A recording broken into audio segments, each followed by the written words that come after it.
8 400 400 400। जी हाँ, याद कर लीजिए व्हाट्सएप नंबर, क्योंकि अब चाहे आपका मैथ्स का सवाल हो या फिजिक्स केमिस्ट्री बायोलॉजी का, आपके हर डाउट, हर क्वेश्चन का मिलेगा तुरंत वीडियो सोल्यूशन, वो भी सीधा आपके व्हाट्सएप पर।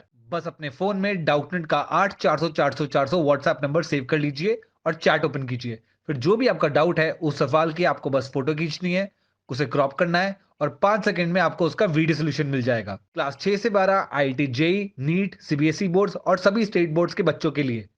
तो देर किस बात की, अभी जाइए और 8 400 400 400 पर अपना सवाल व्हाट्सएप कीजिए और अपने सभी डाउट्स को आउट कीजिए। लिंक डिस्क्रिप्शन में है।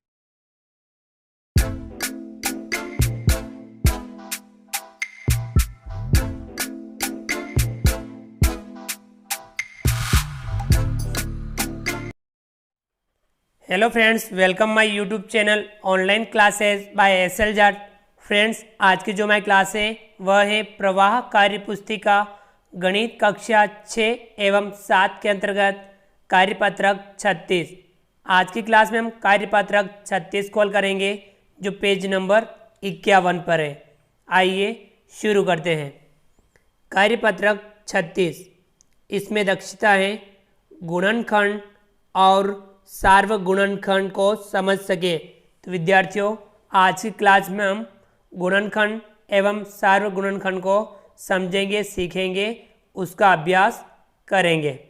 ठीक है विद्यार्थियों, देखिए पहला सवाल है, निम्न में कौन सी संख्या 40 के गुणनखंड नहीं है, उन पर गोल घेरा लगाए। अब ये जो संख्या दे रखी है 1 से लगा करके 18 तक, इनमें से कौन कौन सी संख्याएं 40 के गुणनखंड नहीं है, उन पर हमें गोल घेरा लगाना है। 40 का गुणनखंड कौन सी संख्या होगी? जिस संख्या में 40 का भाग पूरा 40 में जिस जिस संख्या का भाग पूरा पूरा जाएगा वे संख्याएं 40 की गुणनखंड होगी। देखिए एक का भाग 40 में पूरा पूरा जाता है, तो एक इसका गुणनखंड है। जो नहीं है उन पे हमें गोला लगाना है, तो एक इसका गुणनखंड है। दो का भाग भी 40 में पूरा पूरा जाता है, तो ये भी इसका गुणनखंड है। तीन का भाग 40 में पूरा पूरा नहीं जाता है, 3 40 का गुणनखंड नहीं है, तो इस पर हम घेरा लगाएंगे कि ये 40 का गुणनखंड नहीं है। उसके बाद चार का भाग भी 40 में पूरा पूरा जाता है, तो ये भी इसका गुणनखंड है। पाँच का भाग भी 40 में पूरा पूरा जाता है, तो 5 भी 40 का गुणनखंड है। छः का भाग 40 में पूरा पूरा नहीं जाता है, तो 6 40 का गुणनखंड नहीं है। सात भी 40 का गुणनखंड नहीं है। आठ का भाग 40 में पूरा पूरा जाता है, तो 8 40 का गुणनखंड है। 9 का भाग भी 40 में पूरा पूरा नहीं जाता है, तो 9 भी 40 का गुणनखंड नहीं है। 10 का भाग 40 में पूरा पूरा जाता है, तो 10 40 का गुणनखंड है। 11 40 का गुणनखंड नहीं है। 12 भी गुणनखंड नहीं है। 13 भी नहीं है। 14 भी नहीं है। 15 भी नहीं है। 16 भी नहीं है। 17 भी नहीं है और 18 भी नहीं है। अर्थात ये इसके 40 के गुणनखंड नहीं है जिन पे हमने गोला लगाया। तो 40 के गुणनखंड अभी इन संख्याओं में कौन कौन से हैं? 1 2 4 5 8 10। ठीक है विद्यार्थियों, तो ये 40 के गुणनखंड हैं और ये जो गोला लगा रखा है वे संख्या 40 के गुणनखंड नहीं है। चलिए अगला सवाल है, सवाल नंबर 2। सही विकल्प पर सही का निशान लगाएं। ठीक है विद्यार्थियों, जो सही विकल्प हो उस पे हमें सही का निशान लगाना है। देखिए ये वाला दे रखे हैं 20 और 60 के सार्वगुणनखंड। 20 और 60 के सार्वगुणनखंड यानी ऐसा गुणनखंड जो 20 का गुणनखंड भी हो और 60 का गुणनखंड भी हो। तो इन दोनों में 10 और 11 में से कौन सा है? 10।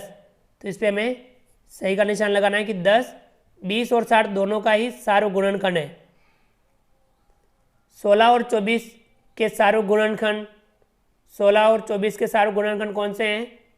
तो इसमें से 4 या 5?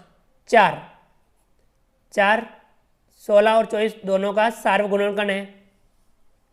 22 और 44 के सार्वक गुणनखंड, 22 और 44 के सार्वक गुणनखंड 13 या 11, 11, 11, 22 और 44 दोनों का सार्वक गुणनखंड है।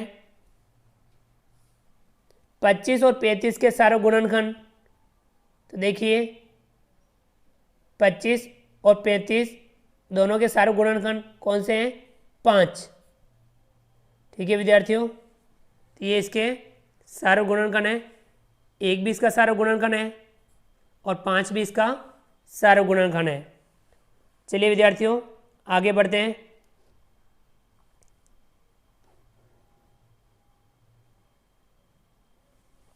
विद्यार्थियों अगला जो सवाल है सवाल नंबर 3, नीचे दिए गए प्रश्नों के सही विकल्प पर सही का निशान लगाएं।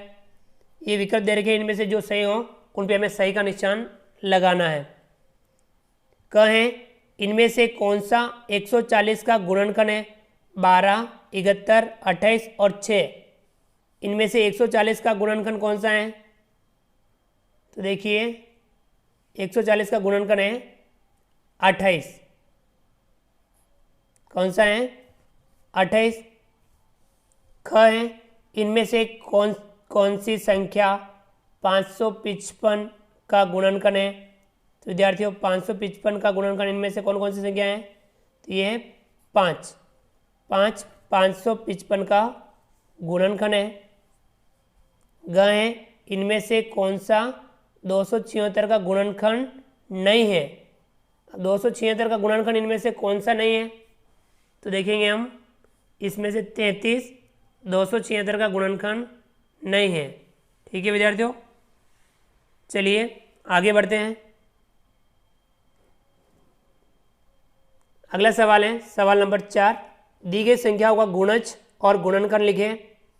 संख्या दे रही है 12, 25 और 44। 12 के गुणज 5 गुणज 12, 24, 36, 48, 60। इसके गुणनखंड ये 12 के 1, 2, 3, 4, 6 और 12। इसी प्रकार संख्या 25, 25 के 5 गुणज लिखेंगे। 25 एकम 25, 25 दूनी 50, 50 25 तिया 75, 25 चौका 100, 25 पंजा 125। ये पहले 5 गुणज लिखे। 25 के गुणनखंड लिखेंगे हम। 25 के गुणनखंड है 1, 5 और 25।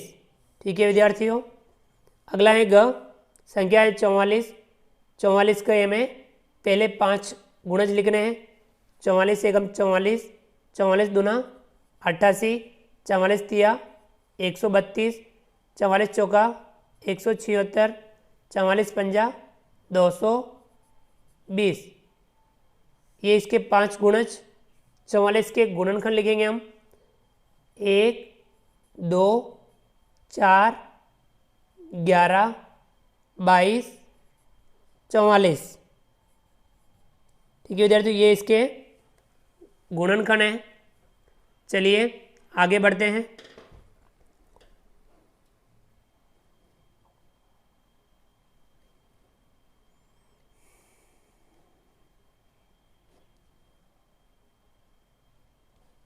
विद्यार्थियों अगला जो सवाल है सवाल नंबर 5, भाग विधि द्वारा गुणनखंड करें। हमें भाग विधि द्वारा इनका गुणनखंड करना है। पहला देखिए क 228, इसमें हम 2 का भाग देंगे। 2 का भाग जा रहा है, 2 का भाग देंगे। 2 एकम 2, 2 एकम 2, 2 चौके 8, 114। फिर इसमें 2 का भाग जा रहा है। 2 पंजा 10, 1 बचा 4 14, 2 सत्ता 14, कितना है 57।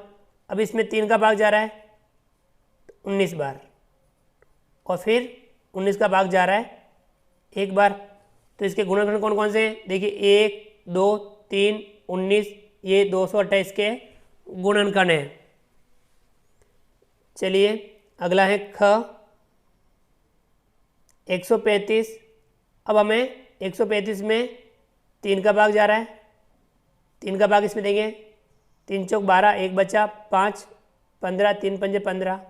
फिर वापस 3 का भाग। 3 का भाग इसमें देंगे। 3 एकम 3, 1 बचा 5 उतारा, 3 पंजे 15। फिर 3 का भाग, 3 पंजे 15। फिर 5 का भाग, 5 एकम 5। तो ये इसके गुणनखंड हो गए। ग है 225, हमें 225 में 3 का भाग देंगे, 3 का भाग जा रहा है, 3 का भाग देंगे, 3 सत्ता 21, एक बच्चा 15, 3 पंजे 15, फिर वापस 3 का भाग 25 बार, फिर 5 का भाग 5 बार और 5 का भाग 1 बार। तो ये इसके गुणनखंड किए हमने भाग विधि द्वारा। चलिए विद्यार्थियों, अगला सवाल है सवाल नंबर 6। मैं 90 की गुणज हूँ, मैं 500 और 600 के बीच में आती हूँ, मैं 60 की भी गुणज हूँ, बताओ मैं कौन सी संख्या हो सकती हूँ। 500 और 600 के बीच में आने वाली 90 और 60 दोनों की गुणज ऐसी कौन सी संख्या है? तो वो संख्या है 540। कितनी है? 540। अगला है 7। मैं 60 की गुणज हूँ, मैं 500 और 900 के बीच में आती हूँ, मैं 80 की भी गुणज हूँ, बताओ मैं कौन सी संख्या हो सकती हूँ। 500 और 900 के बीच में आने वाली जो संख्या 60 की भी गुणज हो और 80 की भी गुणज हो, ऐसी संख्या कौन सी है? ऐसी संख्या है 720। क्या है? 720। ठीक है विद्यार्थियों, इस प्रकार से हमने आज की क्लास में कार्यपत्रक 36 को हल किया। आप भी इस कार्यपत्रक को समझ करके हल कीजिए और आपकी पाठ्य पुस्तक में इससे जुड़े हुए और भी सवाल हों उन्हें भी आप हल जरूर कीजिए। विद्यार्थियों, आप हमारे इस वीडियो को लाइक कीजिए। चैनल पर नए हैं और अभी तक चैनल को सब्सक्राइब नहीं किया हो तो नीचे दिए गए लाल रंग के सब्सक्राइब बटन को दबा करके हमारे इस YouTube channel online classes bye SLJART को सब्सक्राइब कीजिए। बेल आइकन ऑल नोटिफिकेशन के लिए दबाइए ताकि आप तक हमारा लेटेस्ट वीडियो सबसे पहले पहुंच पाएँ। आप अधिक से अधिक विद्यार्थियों मित्रों तक हमारे वीडियो शेयर जरूर कीजिए और नीचे दिए गए कमेंट्स बॉक्स में कमेंट्स करके बताइए कि आपको ये हमारे वीडियो कैसा लगा। तो फ्रेंड्स, मिलते हैं अगली क्लास में नए वीडियो नए कंटेंट के साथ में। तब तक के लिए थैंक यू, धन्यवाद, जय हिंद, जय भारत। आपका दिन शुभ रहे। Thank you.